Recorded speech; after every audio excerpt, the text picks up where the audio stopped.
Good evening, my name is Wendell. And my name is Gwen. Welcome to the Advocate's Effect.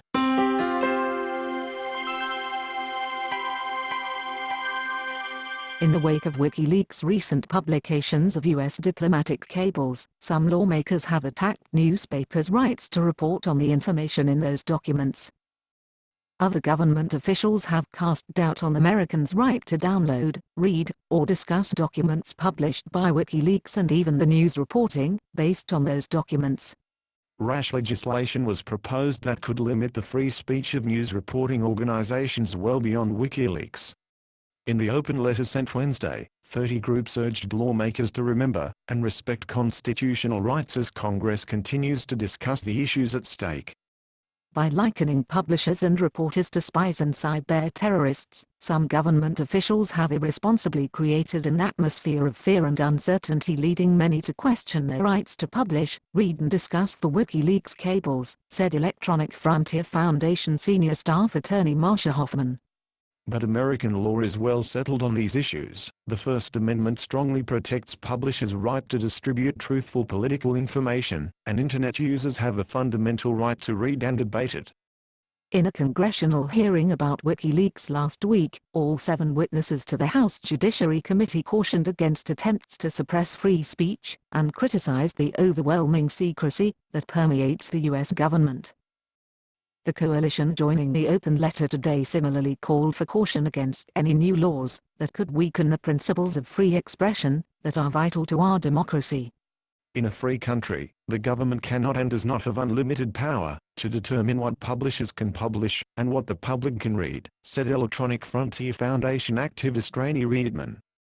We encourage robust public debate about WikiLeaks and the secret government documents, but lawmakers must protect the rights of all involved.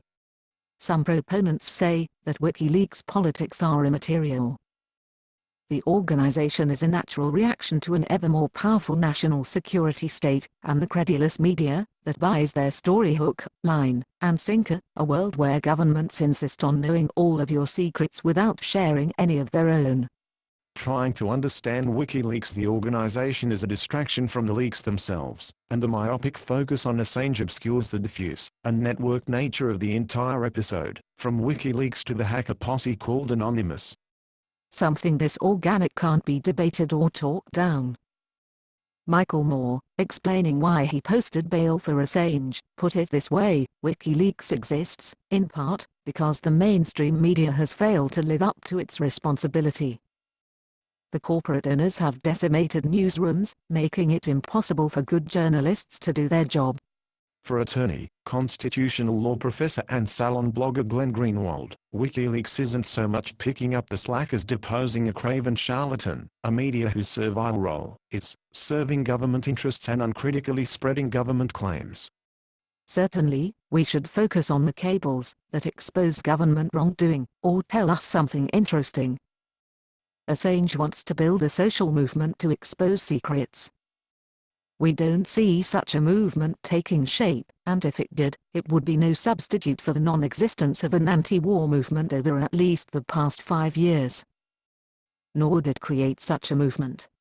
We invite participation and meaningful contribution, and once again we encourage robust public debate about WikiLeaks and the secret government documents. We encourage you to subscribe to the Advocate's Effect and to let lawmakers know that you demand accountability and that their first responsibility is to protect the rights and freedoms of all involved. Good night from the Advocate's Effect.